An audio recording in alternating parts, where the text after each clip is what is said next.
What will triumph in Latin America? Free markets or socialism? A critical election will soon take place in Chile that will have a big impact on how that question is answered. Hello, I'm Steve Forbes, and this is What's Ahead, where you get the insights you need to better navigate these turbulent times. For decades, Chile has been that Latin American rarity, a democracy with impressive economic growth. Over the years, the poverty rate, for instance, has fallen from 45% to 8%. Chile's become a developed country that, with free trade, has cultivated impressive export markets around the world. It has been a magnet for direct foreign investment. Chile is the world's largest copper producer, but the country has successfully diversified into numerous other areas so that it is no longer a commodity-dependent nation. The country has held regularly scheduled free and fair elections since the end of its military dictatorship in 1990.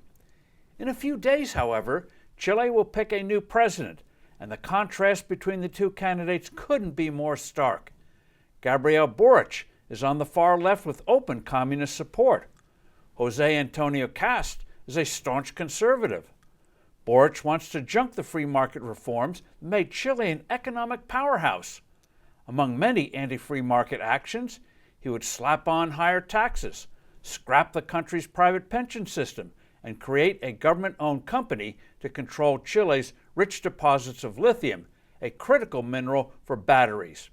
He would push a radical green agenda that would sharply raise energy prices. By contrast, Cast would be a tax cutter and rein in government spending.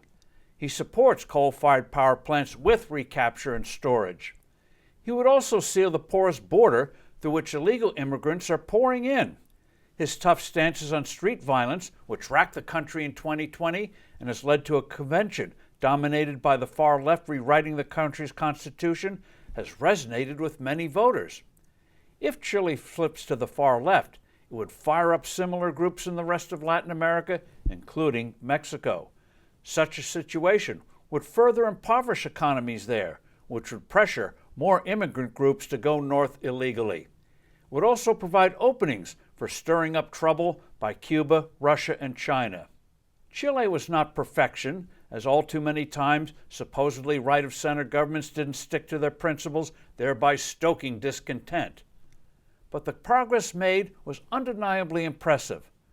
A hardcore socialist communist regime would be infinitely more incompetent and morally evil.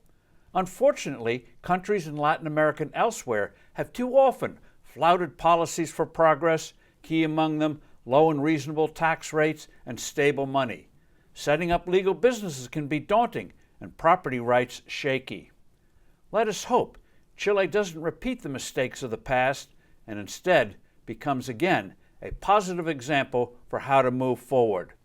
I'm Steve Forbes. Thanks for listening. Do send in your comments and suggestions. I look forward to being with you soon again.